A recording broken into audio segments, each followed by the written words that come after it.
Boa noite a todos e a cada um de vós. Hoje em dia fala-se muito de fome, de pobreza. Fala-se que há 155 milhões de pessoas a morrer de fome. Fala-se que há 770 pessoas no limiar, 750 milhões de pessoas no limiar internacional da pobreza. Mas nunca ninguém disse qual era o número das pessoas que sentem fome de proximidade. Para falarmos desta questão, temos connosco o nosso amigo Abel, já um habitué destas nossas conversas. E então, Abel, obrigado mais uma vez por cá estarmos. Vamos começar por aí. A fome de proximidade é assim algo tão frequente?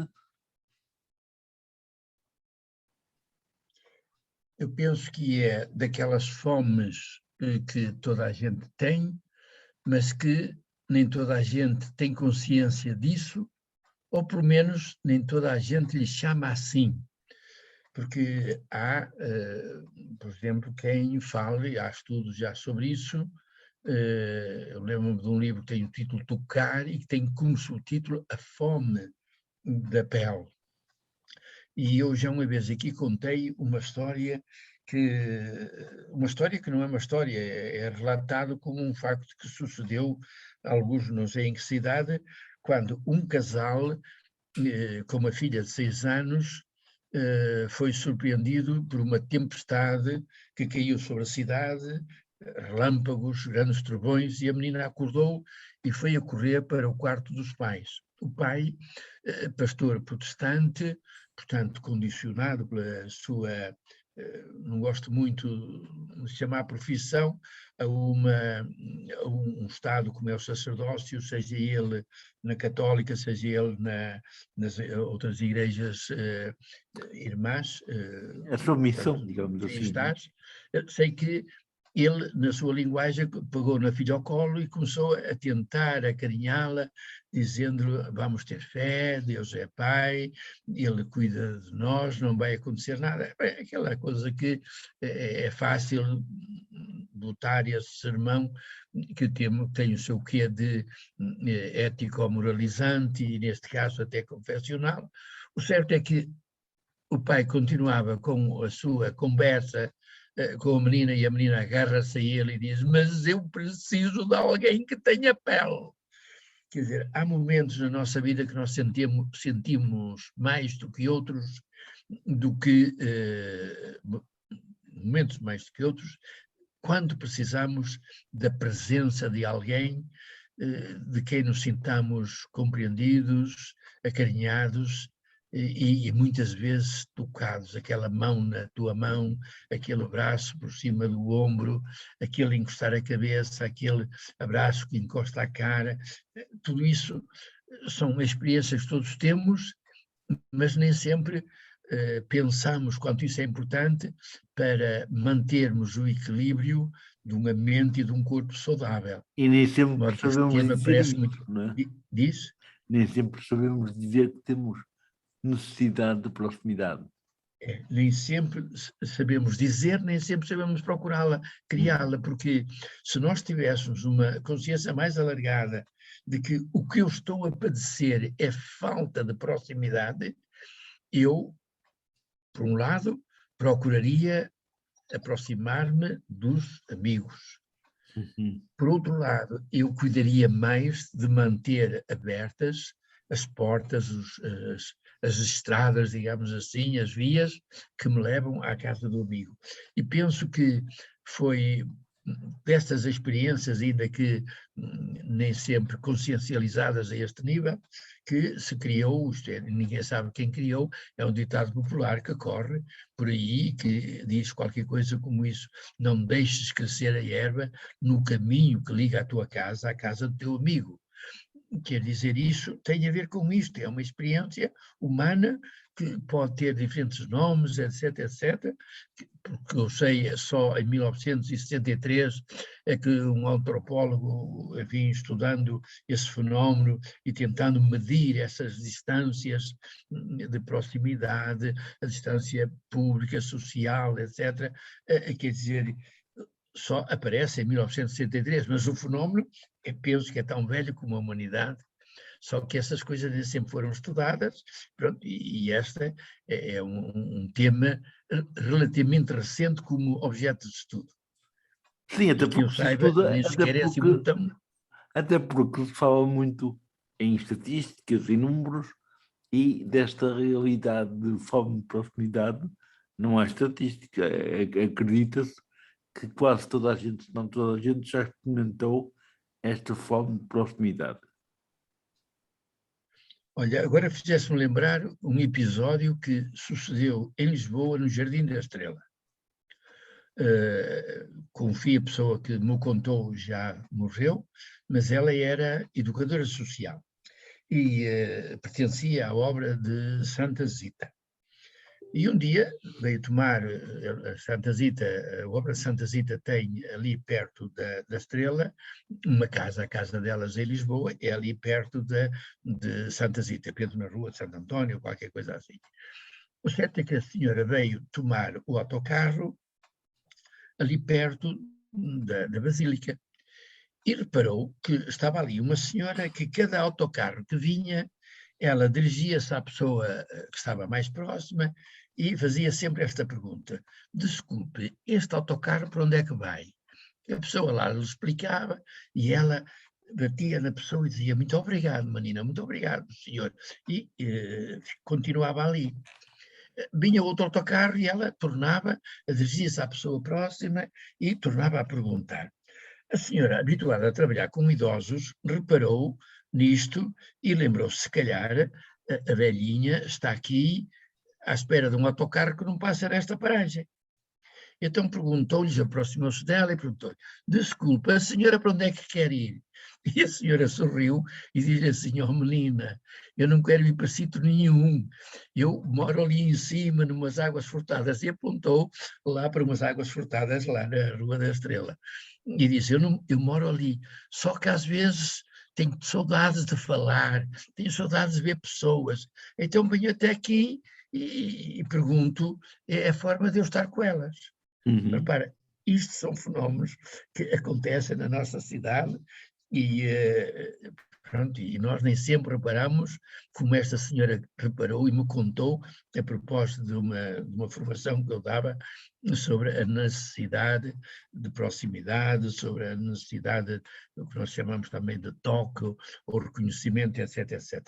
E que, segundo uma metodologia, digamos, uma escola de psicologia, chamada Análise Transacional, diz que qualquer pessoa, para viver minimamente equilibrada, precisa de uma média de 3 horas dia de atenção, de proximidade, de compreensão, de toque.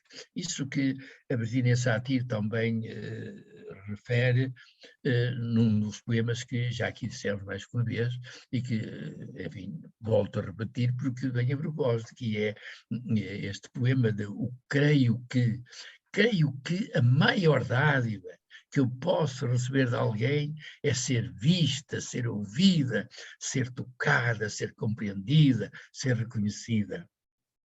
Creio que a maior dádiva que eu posso oferecer a alguém é vê-la, ouvi-la, tocá-la, compreendê-la, reconhecê-la. Quando isto acontece, o ver e ser visto, ouvir e ser ouvido, tocar e ser tocado, compreender e ser compreendido, reconhecer e ser reconhecido, quando isto acontece, eu sinto que houve contacto. Eu estive em comunicação de pele a pele, mesmo que seja o contacto do olhar. O meu olhar sente o teu contacto, o teu olhar sente o meu. Quer dizer, as pessoas invisuais têm um ouvido mais apurado. É como se o ouvido fosse olhos e ouvido. Eu lembro-me de um pronto, como se dizia lá na terra, um ceguinho, o Claudino Tintureiro, não sei se ainda viu, penso que já não, ele era bastante mais velho que eu, e ele é engraçado, conhecia as pessoas pelo andar. Ele estava, ninguém ainda tinha visto, ele, vem aí fulano, vem ali sequer. Ele conhecia tudo pelo ouvido. É E comum. eu lembro-me, sempre tive um carinho muito especial pelo Claudino por causa disso. Quer dizer, como é que ele lá com a sua bengalinha, com a mão, ele sempre sorridente, ele não via coisas feias, nem pensava coisas feias, por isso andava sempre sorridente. E o certo foi uma imagem do ceguinho que me ficou daquele tempo. E quando depois apareceu aquela moda com o 25 de Abril de que não há ceguinhos, não há, isso como é que chama, pseudo-caridade, não sei o que mais, e veio aquelas, são invisuais, eu lembrei-me sempre de um poema que pode não ser socialmente, mas é muito bonito aquele de pobres são pobrezinhos, sabem, que diz Portugal é um país tão simpático, tão terno, que não tem nem pobres, nem cegos, nem aleijados, nem nada. Todos são pobrezinhos, todos são ceguinhos, todos são aleijadinhos. É uma forma de dizer coisas bonitas que a poesia capta e que nós muitas vezes lá com o racionalismo das ideias e tal, perdemos esta riqueza da sensibilidade. Mas, ó, Abel, muitas vezes há situações em que a forma de proximidade transforma-se em proximidade a mais e a pessoa não quer proximidade, sente-se Ora muito bem, eu abafada. penso que, eu penso que esse tema é muito importante e ele está muito bem explicado numa fábula que já havia atribuído a Freud, outras vezes já havia atribuído a outros, que não importa quem será o autor, muitas vezes estas fábulas são tão antigas que não têm autor, mas o certo é que eu via e Freud tinha servido dela para explicar esse fenómeno. Não sei se conhece, que é a história dos porcos-espinhos. Lá no, portanto, quem falava, chegou a mim através do Schopenhauer, portanto, penso que é lá acima do norte, perto dos polos, e não sei se é dinamarquês que é, sei que ele contava esta história que reza assim. Portanto, as temperaturas, portanto, os fenómenos, havia mudança climática, etc., baixou tanto a temperatura por aquelas zonas que os porcos espinhos começaram a desaparecer. O número de mortes por ano superava em muito o número dos nascimentos. Um porco-espinho mais atento a esse fenómeno sociológico dentro da espécie, tomou consciência disso e disse, isto é preciso tomar medidas, porque a continuarmos assim vai-nos acontecer como aos dinossauros. Todo mundo fala nos dinossauros, mas que eu saiba, nunca ninguém viu um dinossauro. Há para aí uns restos e tal, enfim, a arqueologia fala disso, vão-se descobrindo umas ossadas e tal, e vai-se reconstituindo uma história que já acabou há muitos milhares de anos. E então ele disse, é preciso salvar a espécie. Então o que é que ele resolveu fazer? Resolveu fazer uma RGA, portanto uma reunião geral de animais, não era de alunos, era de RGA, uma reunião geral de animais porcos-espinho, não é? E então, enfim, lá fez, como os meios que tinha, fazer chegar o seu convite para uma Assembleia Geral a toda, enfim, a Comunidade. comunidade local. Tá? Então, cada um recebeu, e houve um porco-espinho que, ao receber o convite, disse assim, assim, agora amanhã, onde é que eu tenho forças? Eu já cada dia que eu acordo, já não chego ao fim do dia, sinto-me desfalecer de todo. De modo que eu gostava muito de ir à reunião, mas não irei porque eu já não chego amanhã. Curiosamente, ao outro dia, acordou e ainda estava vivo. Mas tão fraquinho, tão enregelado, tão não sei o quê, que ele disse, como é que eu vou arrastar-me para lá? Eu nem vou. Mas, por outro lado, um pensamento positivo. Porquinho. morres aqui desesperado, desamparado, ou morres pelo caminho, ou menos morres na luta. Pai, avança já, parte cedo, vai parando das vezes que nascer e pode ser que chegue-se. Ele assim fez. Partiu, enfim, ia parando, volta e meia, era pedir licença uma perna para mudar a outra, e ele tem 4, não é? Estás a ver? Ele avançar por ali fora, o certo é que chegou.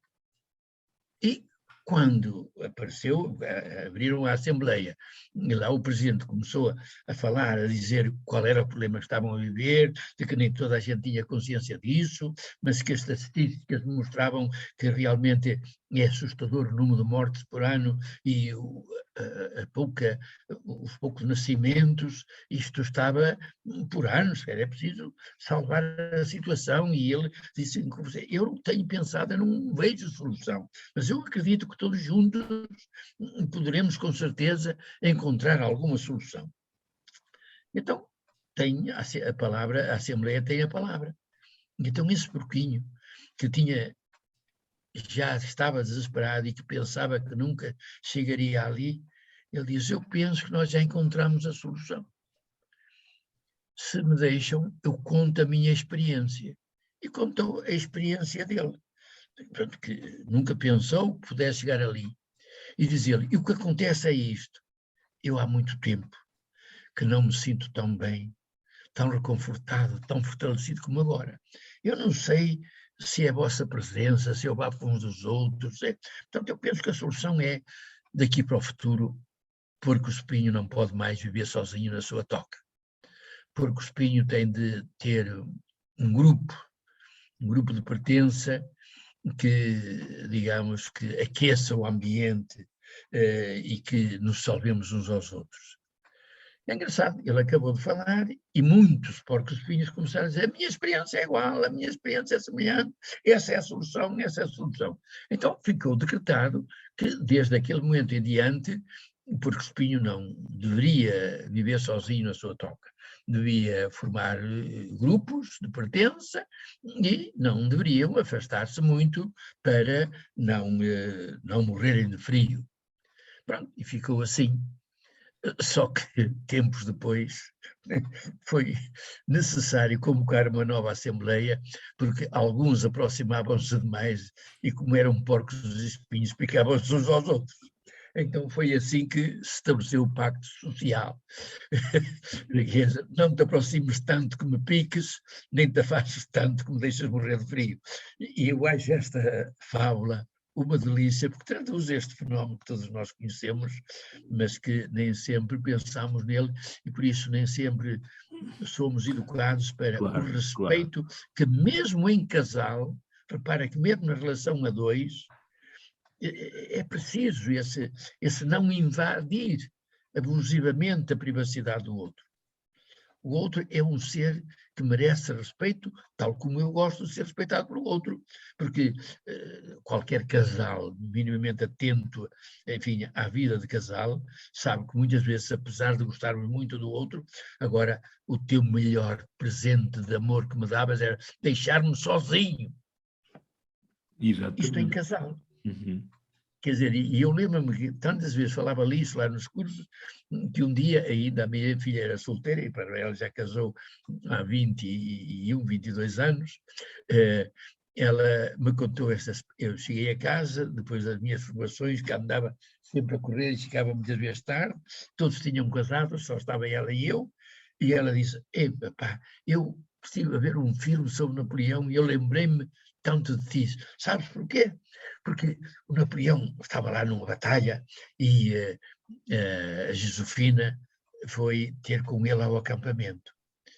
Ele não estava, porque ele ainda estava lá nas suas guerras, nas suas batalhas, e entretanto ele chegou e não contava com ela. Ele chegou, ela estava na tenda, ele, enfim, deu-lhe o beijinho de chegada, sentou-se no banco e ficou calado ali, com a cabeça nas mãos, como quem está a tentar resolver problemas. E a Josefina permaneceu calada. o filme explora estes dois silêncios, o silêncio dele, chega e vê, dá o beijinho e fica em silêncio, o silêncio dela que o vê chegar, mas vê que ele vem tão sobrecarregado de problemas que fica calada também. E daí por um bocado ele levanta a cabeça e diz: sabes, Josefina, sabes porque é que eu gosto tanto de ti? Porque és capaz de estar calada quando eu preciso. Quer dizer, eu acho estas histórias Mas uma isso é uma arte delícia. muito difícil, Bel, sabermos qual a distância ideal nesta relação de proximidade, quando é que é necessário fazer silêncio, quando é que é necessário ouvir-se a voz, quer a nossa, quer a do outro. Tudo isto não tem uma medida certa. Pronto, cada caso é um caso, cada pessoa é uma pessoa.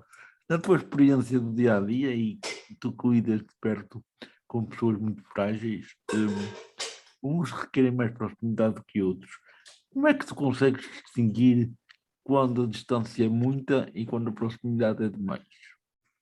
Olha, Américo, eu já usei muitas vezes nessas nossas conversas, porque quando as conversas são sequenciadas, esta penso que já é a 21 ou a 22ª, e o que é que acontece? Muitas coisas são para repetir, em contextos diferentes, e pronto, e como se trata de Claro. conversas amorosas, aqui também se pode aplicar aquilo que se diz do amor. Tudo cansa nesta vida, menos nas coisas do amor, em que a mesma coisa, 1000 vezes repetida, tem sempre um novo sabor. Então, eu vou repetir uma coisa que digo muitas vezes. Eu gosto muito da sigla CTA. E isto que acabamos de dizer está dentro desta sigla, que é a ciência, a técnica e a arte. A proximidade precisa ser estudada. A ciência, repara que esse Ohl, qualquer coisa, Eduardo Ohl, 1963, um antropólogo de nomeada, ele estudou isso, e isso é que ele propôs com o nome de proxémica. Portanto, é uma ciência. E todos nós ganharíamos se estudássemos quer as nossas necessidades de proximidade, conhecer as nossas necessidades e o nível delas, quer as necessidades e o nível delas do outro. Por exemplo, aqui, estes nossos doentes que são mais limitados, eles precisam mais de proximidade, porque os níveis de comunicação, ou os campos, as áreas de comunicação deles, os canais são muito pobres.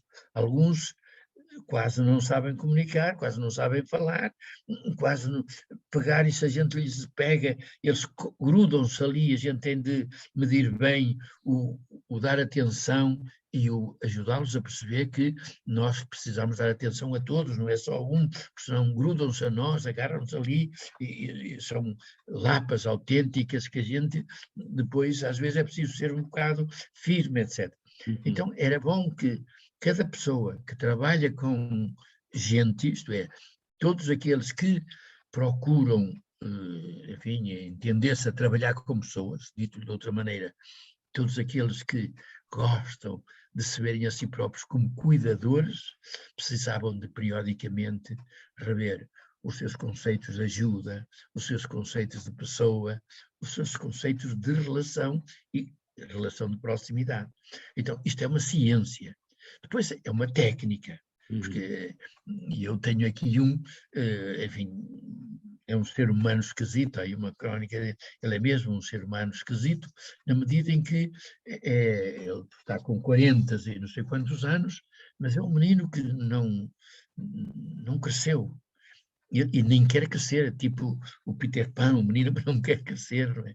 Porque ele não deve ter sido menino, ele parece que é filho de uma mãe deficiente, que tinha também uma panca como ele tem, que é de vez em quando desaparece e vai para a mata e fica ali, e berra, e depois aquilo passa e ele torna a vir e é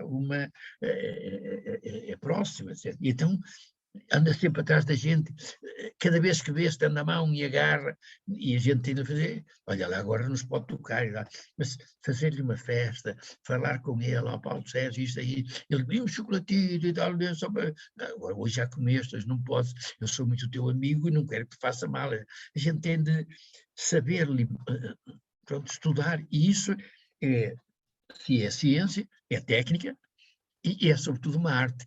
É a arte de perceber hoje o que é que tu já tiveste e agora mais não te faz bem. O que é que eu já te dei e ainda te posso dar mais porque te faz bem. Ou preciso de te recusar porque te faz melhor, porque também precisas de ir descobrindo que numa casa como esta há muitas pessoas a precisar e não é só andar com o mosco ao colo, não, há muitas outras coisas a tratar e isto é realmente uma ciência, uma técnica e uma arte. Às vezes quando umas pessoas me perguntam, mas como é que você aguenta aí? Eu disse, eu não aguento, eu gosto de estar aqui, porque isto para mim é uma escola em que eu me regalo de estudar. Estudar estes fenómenos que, por um lado, não me canso de estudar estas ciências, não me canso de aprender estas técnicas e não me canso de apelar a essa parte de mim em que eu sou feito da mesma massa de Deus, portanto sou criativo, sou criador, etc., porque tenho a vida me pede que assim seja. Mas há, academicamente falando, universidades ou escolas que se preocupem em ensinar estas técnicas, ou cada um por si é que tem que procurar formadores e experiências, partilhar experiências para se Américo, autodedicar a isto. Américo, eu penso que escolas há muitas, reparem, escolas a que chamamos coaching, escolas a que chamamos pensamento positivo, escolas a que chamamos, agora também lhe chamam alfabetização emocional, escolas que mesmo escola de educação emocional, todas essas escolas visam, cada uma do seu jeito, a própria análise sensacional, como é que se chama, programação neurolinguística, essa escola que chamam, como é que se chama, terapia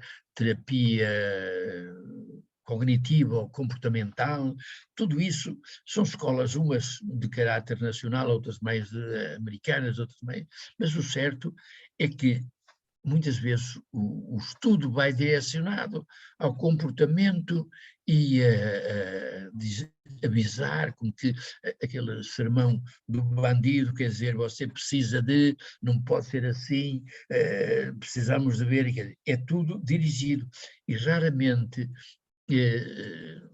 digamos, há um trabalho de estar com a pessoa, ir, não tanto por palavras, porque às vezes a pessoa nem compreende esta linguagem, é ir ajudando a fazer a experiência e dizer, vês como és capaz. Porque a pessoa, quando não acredita nela, a gente diz, vê, foste tu que fizeste. E agora tu te sentiste bem, tu vieste ter comigo, tu deste-me um beijo, tu ficaste aqui um bocadinho e isto ficaste mais bonito, ficaste mais agradável, eu também. E agora, desafiar a pessoa, como é que vamos fazer para quando tu estás agressivo, te lembrares que essa agressividade muitas vezes é o resultado da falta de resposta para esta necessidade. Então, antes de ficares agressivo, procurar alguém, um telefonema, ir à procura e dizer, eu estou a precisar de um bocadinho de conversa. Uhum. Porque senão depois cai naquilo que ainda hoje vi uma doentinha aqui, que é, enfim, é uma ternura de menina, mas é mongoloide bastante acentuado, e teve de ir ao oculista. Portanto, eu levei-a, mas eu já sabia, porque já a conheço, que não podia ir sozinha, porque ela senta-se no carro, vai toda contente, e que é preciso muitos metros, ela pouco tempo depois, estou em crise, e tem de sair, ela é preciso de ir alguém que vá com ela atrás. Então, eu lá arranjei uma voluntária que veio de propósito de Gaia aqui a ver para ir com ela ao médico e tal, e aquilo foi engraçado, ela atrás, pelo caminho, claro, demorou mais tempo, mas lá lhe deu a crise, e ela disse, eu estou em crise, eu estou em crise. Uhum. Quer dizer, e eu admirei, foi a arte da pessoa que ia com ela a falar língua. Bom, diz à Cris para ir embora, e agora já estamos perto, e sabes, aqui, ela chama-me Painho, a minha, é o meu Painho novo. E então eu lá fui com ela, sempre a dizer-lhe que, enfim, nós iríamos depressa embora, mas é uma coisa que a pessoa tem de aprender, quer dizer, há escolas, mas a pessoa que vai à escola é para a ser acordada, você precisa de ir à escola para tomar consciência, compreender a necessidade de aprender. Agora, você não aprende na escola, você aprende lidando com essas pessoas. É na escola da vida. É na escola da vida, é arranjando tempo para estar com elas e se dá conta das suas necessidades de saber estar, porque você vai descobrir que você nunca está mestre. Você, nesta matéria, é sempre um reles aprendiz. Só que, sendo um reles aprendiz, é um aprendiz que você vai sentir gosto de aprender. E isso vai aprender, aqui vai-lhe acontecer, como nós dizemos aqui muitas vezes, aquilo que o Fernando Pessoa disse quando lhe pediram um reclame para a cerveja, ele se seguiu com aquela que ficou célebre. A princípio, estranha-se. E depois entranha-se. Quer dizer, entranha-se. Quem vem para aqui dificilmente sai daqui. Bel, na arte de nos relacionarmos com o outro, com a outra pessoa, a proximidade é realmente uma arte também. Sem ela não há relações que durem nem que valham a pena. Eu lançava-te um desafio pertinente, que eu sei que vais aceitar, que é, num próximo programa, falarmos de quando temos que estar próximos em silêncio, quando temos que estar eu e tu e outra pessoa, e a proximidade exige aquilo que falaste há um bocado, ficarmos calados, lermos e escutarmos o silêncio do outro. Que te parece? Parece-me que é um tema interessante, que podíamos chamar proximidade e silêncio. Porque, se calhar era isso, porque isso é uma boa chega, porque realmente isso faz parte dessa ciência. Não, porque há a ideia podemos conversar disso. Há a ideia de que um casal, quando faz silêncio, porque as coisas não estão bem. Duas pessoas, quando estão em silêncio, porque não está bem.